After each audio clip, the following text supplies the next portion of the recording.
When people hear I'm a twin, they often go immediately and say, wow, it must be great having a twin. It's like you have a walking mirror. You go check yourself out or change clothes without even changing. But really, it's so much more than that. It's the whole experience. In our lives, we're often told to be individuals, to step out and to be unique. It's what makes us who we are and look appealing to colleges and life. But as a twin, this isn't very easy. You're always seen as a pair instead of individuals, as a whole unit instead of two separate bodies. But we've made the most of it. And overall, it really has been an amazing experience of 18 years. In the picture on the right, you see two little boys with their heads shaved. Well, this is because when my dad used to cut our hair, he one time shaved Nico's head. Out of love, I willingly got my head shaved so that he wouldn't feel bad. If that's not true love, I really don't know what is. It all began on August 13th, 1999, and I did come out first, by 1 minute, and I've always held that over my brother's head. When we were young, I'd always say, Nico, who's older, or Nico, come on, let me do that, I'm the older one. But really, 1 minute doesn't mean much. And as a baby, and a small child, we really didn't feel different. We felt normal. We'd wear the same exact clothes all the time. We'd eat the same exact food. We'd have the same likes and dislikes. We thought nothing of it. We were just normal kids growing up. But soon, we started to feel different.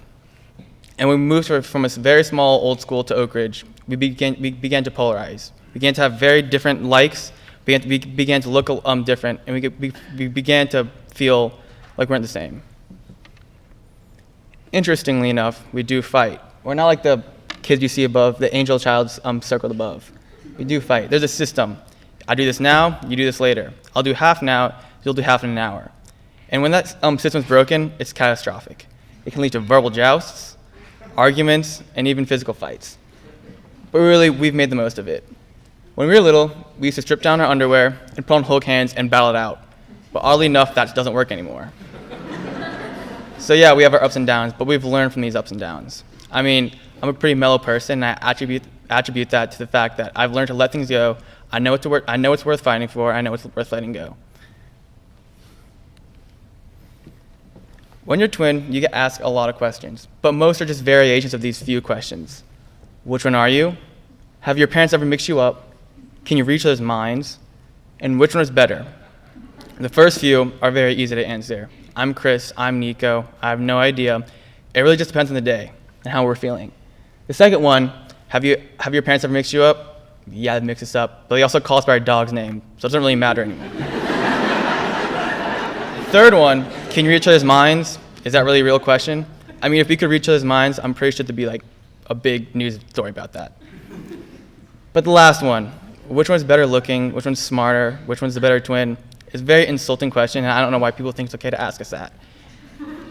I mean, when you ask us that, no matter how we answer, it's gonna put the other one down, and it's just not a good question to ask us. But that question has led to a lot of comparing, which is my next point. Our whole life has been this constant cycle of comparisons.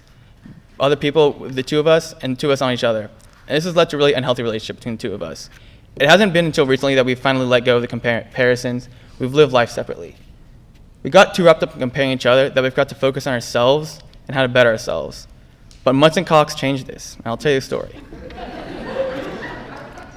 Last year, we both applied for senior models, and Nico got it and not me. This was devastating for me, and honestly, I didn't know how to cope with it. But I got over it in a while, and I thought nothing of it. But this was the first point in our lives when we were really seen as two individuals and not as a lone pair. It was a foreign experience, and we really had thought nothing of it at the time, but it has led to like a crazy, I don't even know. But I've refused to do senior pictures now, so I just use his. I mean, he looks really good in them, so why not?